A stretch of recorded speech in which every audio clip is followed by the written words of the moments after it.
Assalamualaikum warahmatullahi wabarakatuh anak-anak. Bertemu lagi dengan saya Bu Dwi. Kali ini Bu Dwi selaku si urusan kurikulum dari SMP Negeri 3 Kedung akan menjelaskan kepada kalian tentang kurikulum yang ada di SMP Negeri 3 Kedung itu seperti apa. Baik, yang pertama adalah mata pelajaran. Jadi di SMP Negeri 3 Kedung nanti kalian akan mendapatkan 11 mata pelajaran yang terdiri dari dua kelompok, yaitu kelompok A dan kelompok B. Kelompok A ada 7 mata pelajaran, mulai dari pendidikan agama, PKN, bahasa Indonesia, bahasa Inggris, matematika, IPA, dan IPS, dengan alokasi waktu per jam per minggunya seperti yang ada di tabel. Sedangkan untuk mata pelajaran kelompok B ada 4 mata pelajaran, yaitu seni budaya, penjas, prakarya, dan bahasa Jawa. Nah, ke-11 mata pelajaran ini yang nantinya akan kalian terima mulai dari kelas 7 sampai kelas 9, dan harus ada nilainya yang nantinya juga akan diujikan dalam ujian sekolah sebagai salah satu syarat dari kelulusan. Kemudian selain mata pelajaran tadi ada juga BK dan bimbingan TK.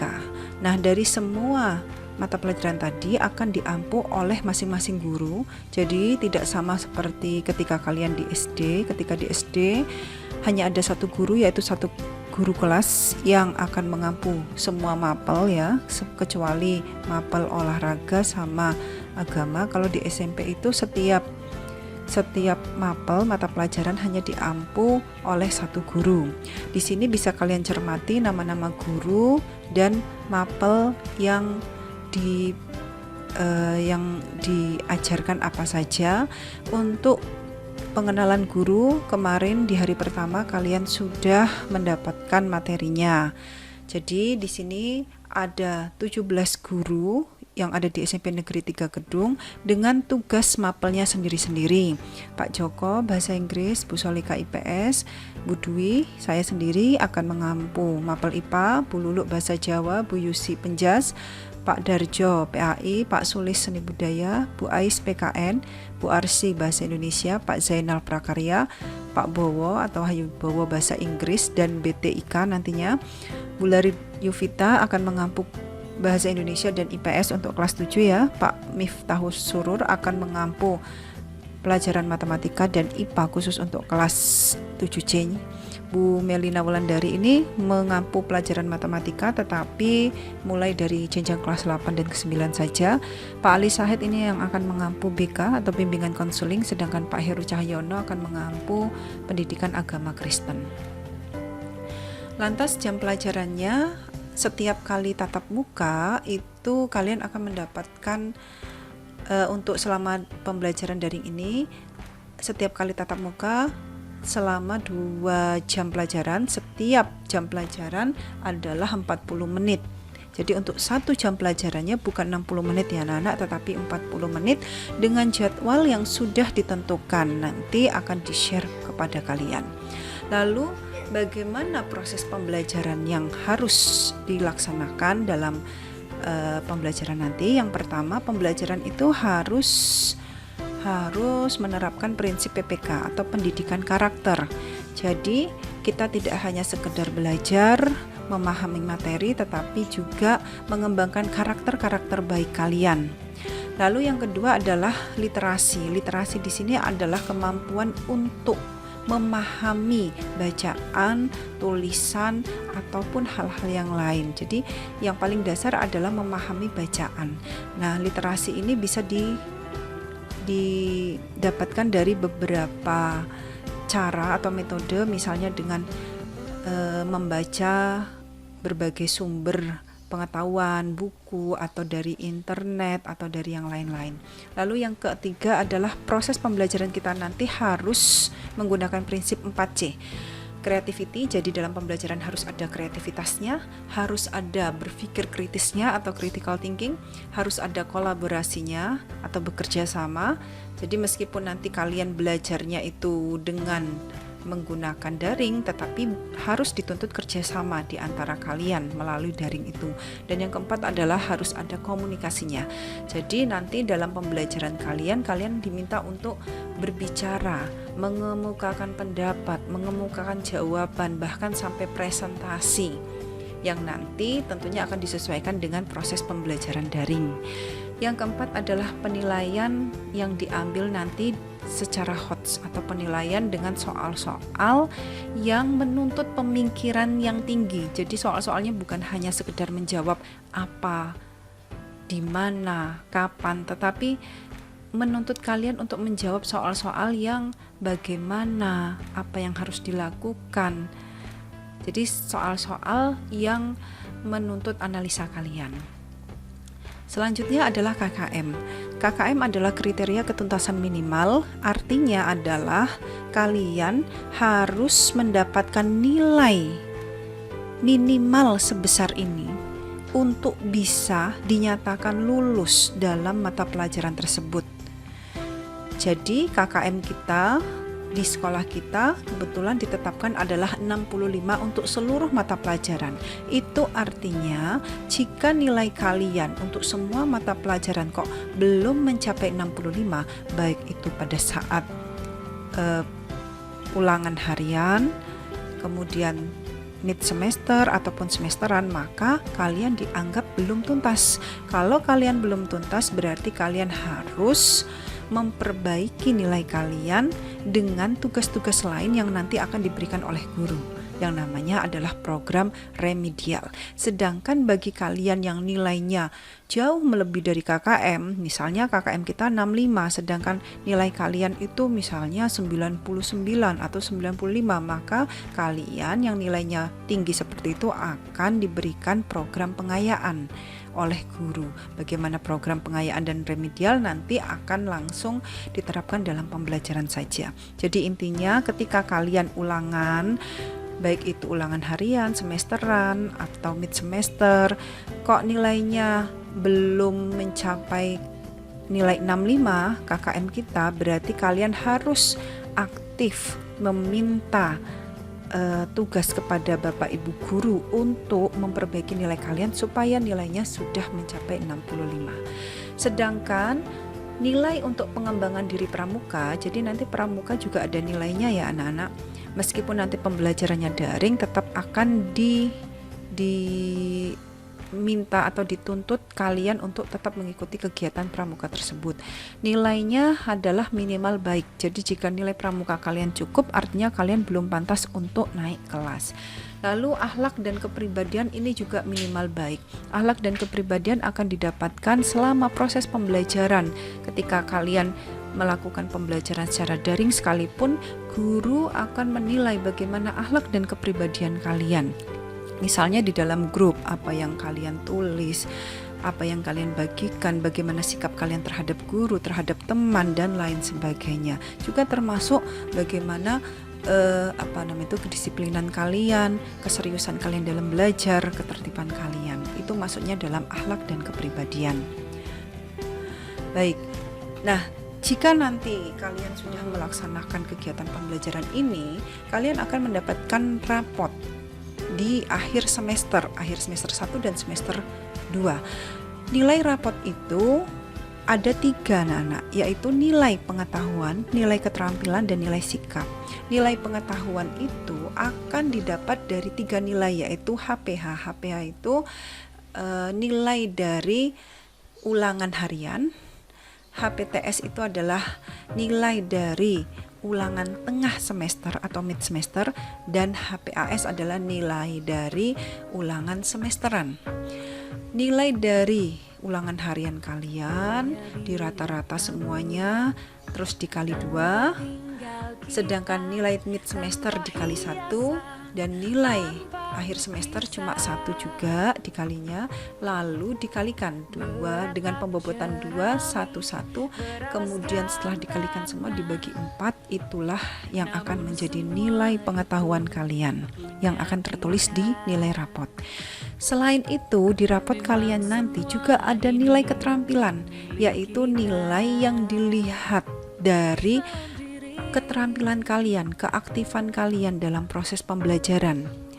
Misalnya kalian diminta untuk melaksanakan praktek tertentu, kalian melaksanakan atau tidak, atau mengumpulkan tugas atau tidak, atau membuat proyek tertentu, kalian membuat atau tidak, bagaimana proyeknya, layak atau tidak, itu nanti akan masuk ke dalam nilai keterampilan. Termasuk juga kerjasama tim kalian. Jadi nanti meskipun kita pembelajarannya secara daring, akan ada pembagian kelompok.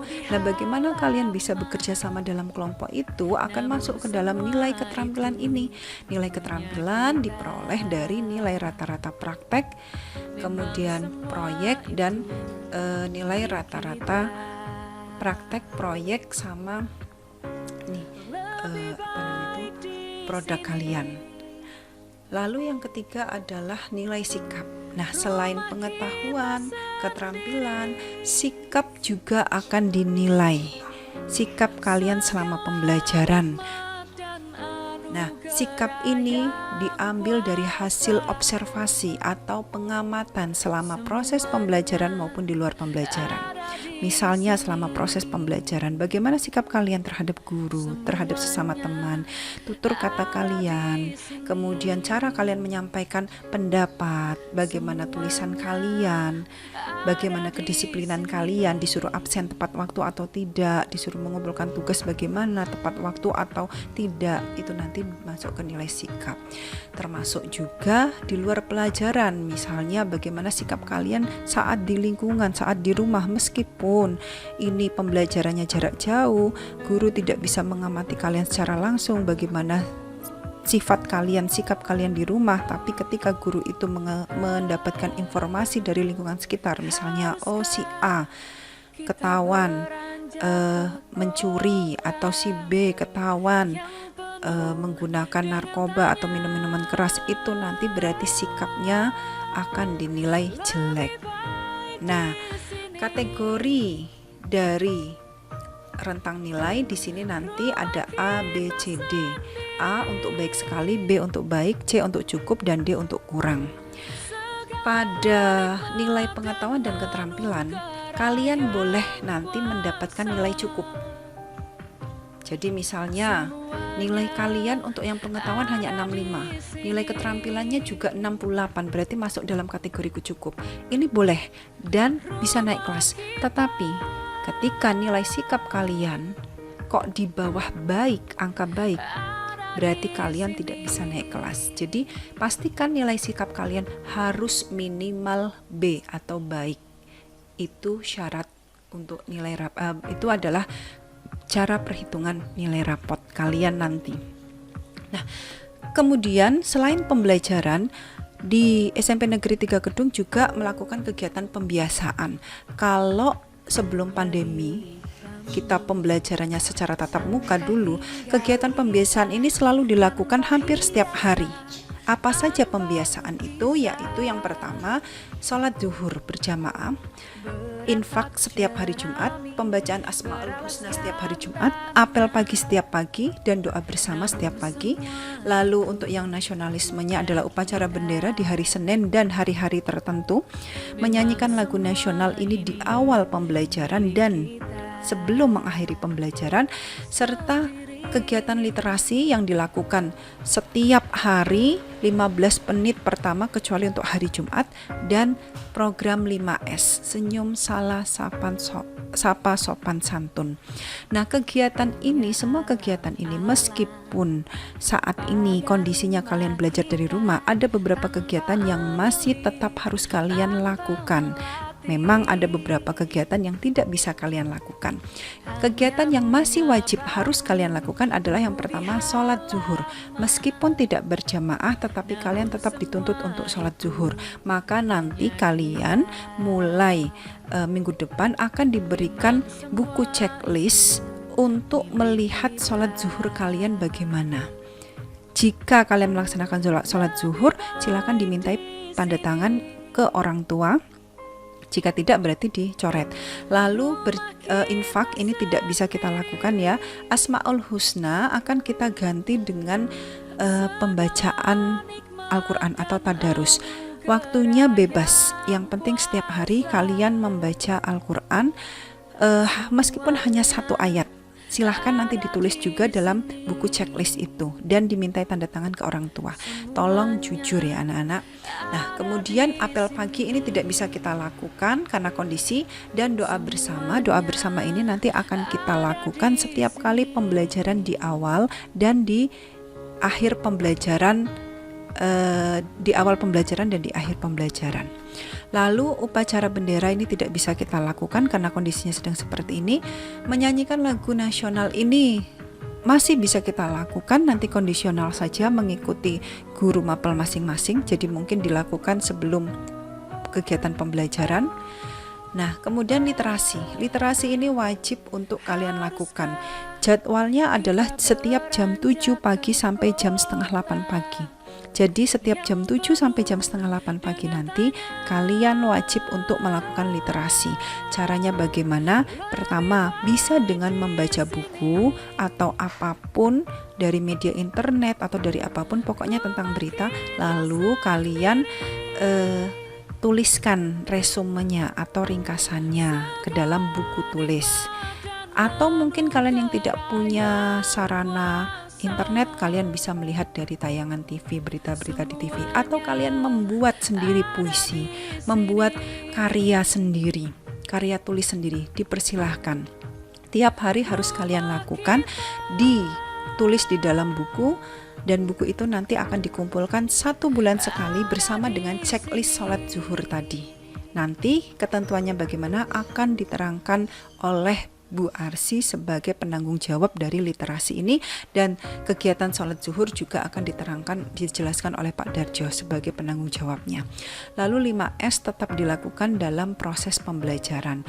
Menyapa, memberi salam, terus memberikan kata-kata yang sopan dan santun tetap diwajibkan bagi kalian dalam proses pembelajaran. Jadi nanti anak-anak ketika di grup pembelajaran, kalian harus mengikuti tata tertibnya. Tidak bisa sembarangan kalian untuk menuliskan kata-kata atau argumen kalian. Jadi nanti akan saya bagikan bagaimana tata tertib mengikuti kelas pembelajaran yang baik, dan ikuti tata tertib yang ada di situ. Baik, selanjutnya adalah pengembangan diri dan ekstrakurikuler. Pengembangan diri di sini adalah bimbingan konseling. Jadi, bimbingan konseling nanti yang akan dipegang oleh Pak Sahid selaku guru BK, nanti akan memantau kalian dalam perkembangan kalian selama proses pembelajaran di SMP Negeri 3 Kedung ini. Selanjutnya adalah ekstrakurikuler. Ada yang wajib, yaitu pramuka. Ini wajib diikuti oleh semua siswa karena nilainya masuk dalam nilai rapot. Teknis pramukanya nanti seperti apa, nanti akan dijelaskan lebih lanjut oleh pembina pramuka. Nah, kemudian untuk ekstrakurikuler pilihan ada taekwondo, rebana, dan pasus. Untuk sementara ini, karena kondisi pandemi yang mengharuskan kita social distancing, maka kegiatan ekstra pilihan ini tidak dilaksanakan lebih dahulu. Nanti di semester kedua ketika kita sudah diperbolehkan untuk melakukan tatap muka, insya Allah kegiatan ini akan kita laksanakan lagi. Sekarang adalah bagaimana proses kenaikan kelas. Syarat-syaratnya apa saja supaya kalian nanti bisa naik kelas? Ada 5 syarat. Yang pertama adalah kalian harus menyelesaikan seluruh kegiatan pembelajaran. Kegiatan pembelajaran itu harus kalian selesaikan. Dengan demikian kalian harus memiliki nilai pengetahuan, nilai keterampilan, dan nilai sikap. Nilai pengetahuan dan keterampilan minimal harus KKM. KKM-nya tadi adalah 65. Jadi kalau nilai kalian belum 65 berarti kalian belum tuntas, maka kalian harus mengulangi lagi atau memperbaiki nilai kalian dengan tugas-tugas tertentu yang diberikan oleh guru mapel. Yang ketiga adalah nilai sikap kalian harus baik. Maka pastikan jaga sikap kalian, sopan santun kalian supaya bisa dinilai baik oleh Bapak Ibu guru. Yang keempat, kalian harus ikut kegiatan pembelajaran minimal 80% dari kegiatan. Jadi setiap minggu itu kalian akan mendapatkan 1 kali pembelajaran khusus untuk pembelajaran selama daring ini ya. Setiap mata pelajaran akan kalian dapatkan 1 kali pertemuan setiap minggunya. Berarti Kalau sebulan itu ada 4 minggu, untuk satu pelajaran kalian akan mendapatkan 4 kali pertemuan. Nah, itu harus kalian ikuti minimal 80%. Kalau kehadiran kalian kurang dari 80%, itu artinya kalian tidak bisa naik kelas. Lalu yang kelima adalah nilai pramuka kalian harus baik. Nilai pramuka ini harus dimasukkan ke dalam nilai rapot, makanya ekstra pramuka itu wajib untuk kalian ikutin. Yang selanjutnya adalah kelulusan. Ini nanti untuk anak kelas 9 atau kalian nanti ketika kelas 9. Apa sih syarat kelulusan? Kalian juga harus tahu. Yang pertama, kalian harus punya nilai rapot seluruh mata pelajaran mulai dari semester 1, berarti semester ini, sampai nanti semester 6. Jadi selama kelas 7 kalian mendapatkan 2 semester, yaitu semester 1, semester 2. Kelas 8 mendapatkan 2 semester lagi, yaitu semester 3 dan semester 4. Kelas 9, semester 5 dan semester 6. Seluruh nilainya kalian harus punya.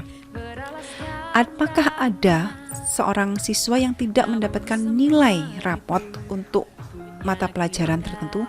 Ya, mungkin saja. Mungkin karena siswa tersebut memiliki masalah dengan mata pelajaran itu, misalnya tidak pernah ikut kegiatan pelajaran, tidak pernah mengumpulkan tugas, akhirnya si guru tidak mau memberikan dia nilai. Nah, kalau seperti ini, maka kalian nanti yang akan mengalami kesulitan sendiri. Ketika kalian tidak punya nilai, kalian akan kesulitan sendiri karena kalian tidak punya nilai rapot, padahal nilai rapot itu adalah syarat dari kelulusan. Makanya pastikan ikut kegiatan pembelajaran, pastikan seluruh tugas yang diberikan oleh guru mapel kalian laksanakan. Dengan begitu saya yakin kalian akan mendapatkan nilai dari Bapak Ibu guru. Yang kedua, nilai sikap kalian harus baik. Jadi nilai sikap lagi harus baik. Yang ketiga, kalian nanti harus lulus ujian sekolah. Ujian sekolah ini akan dilaksanakan nanti ketika kalian kelas 9. Nah, rata-ratanya harus 65 dan tidak boleh ada nilai yang kurang dari 40. Dan yang keempat, jika nanti ujian nasional masih ada, kalian wajib untuk mengikuti ujian nasional atau sekarang diganti dengan namanya AKM sesuai dengan ketentuan yang berlaku. Itu tadi adalah tentang kelulusan dan kenaikan kelas. Nah, demikian dulu anak-anak pembahasan kita tentang kurikulum. Semoga kalian paham apa yang harus kalian lakukan, bagaimana kalian harus menjalaninya, sehingga selama kalian belajar di SMP Negeri 3 Gedung ini kalian tidak mendapatkan masalah dan arah lintang yang berarti. Tetap patuhi Bapak Ibu guru, tetap berusaha untuk belajar, ikuti anjuran-anjuran Bapak Ibu guru, laksanakan perintah-perintahnya, tugas-tugasnya dilaksanakan. Saya rasa dengan seperti itu kalian akan lancar dalam melaksanakan proses pembelajaran kalian di SMP Negeri 3 Gedung. Terima kasih. Wassalamualaikum warahmatullahi wabarakatuh.